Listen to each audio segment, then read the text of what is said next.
یہ زندگی جب ہم گزار کے رب کی بارگاہ میں چلے جائیں گے تو ہم نے اپنی ایک ایک سانس کا رب کی بارگاہ میں حساب دینا ہے۔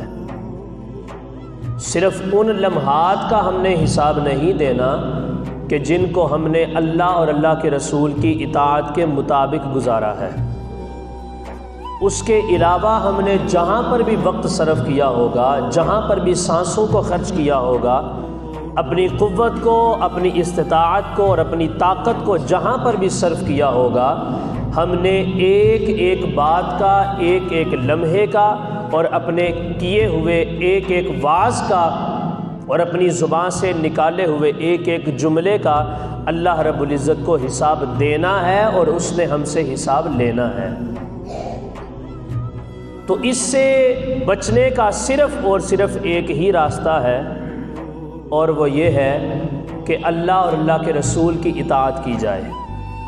جس طرح حضور علیہ الصلاۃ والسلام نے ارشاد فرمایا، دو فرامین میں آپ کے سامنے عرض کرتا ہوں۔ ایک فرمایا کہ انی ترکت فیکم الثقلین ما ان اخذتم به لن تضلوا کتاب اللہ وعطرتی، او کما قال علیہ الصلاۃ والسلام۔ ایک کے اندر میرے حضور نے ارشاد فرمایا کہ میں تمہارے درمیان دو قیمتی قسم کی چیزیں چھوڑ کے جا رہا ہوں، جس نے تم میں سے بیک وقت ان دونوں کے دامن کو مضبوطی سے تھام کر رکھا، وہ کبھی بھی راہ ہدایت سے بھٹک نہیں سکتا، کبھی بھی گمراہی اس کا مقدر نہیں بن سکتی، کبھی بھی وہ صراط مستقیم سے دور نہیں گرے گا۔ وہ دو چیزیں کیا ہیں؟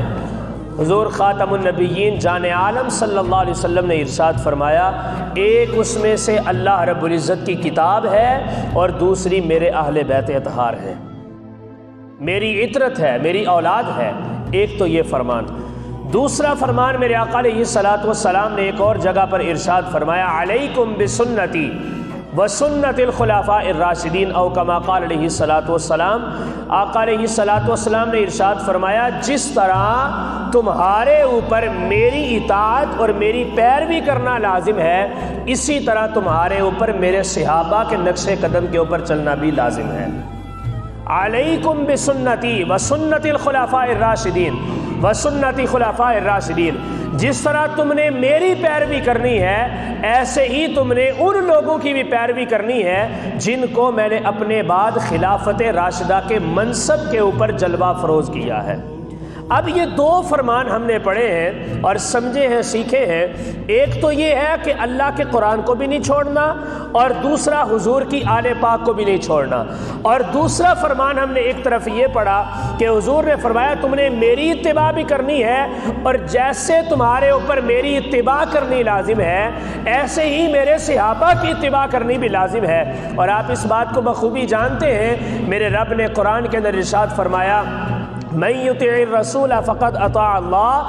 حضور کی اتباع کرنے کا فائدہ کیا ہوتا ہے؟ اللہ رب العزت فرماتا ہے، جس نے میرے مصطفیٰ کی اتباع پیروی کر لی، اس نے در حقیقت میرے ہی نقشے، میرے ہی طریقے کے اوپر چل دیا ہے، میری اطاعت اس نے پوری کی ہے، میری فرما برداری کے اندر اس نے وقت کو گزارا ہے۔ تو یہ دونوں چیزیں ہمارے لیے انتہائی ضروری ہیں۔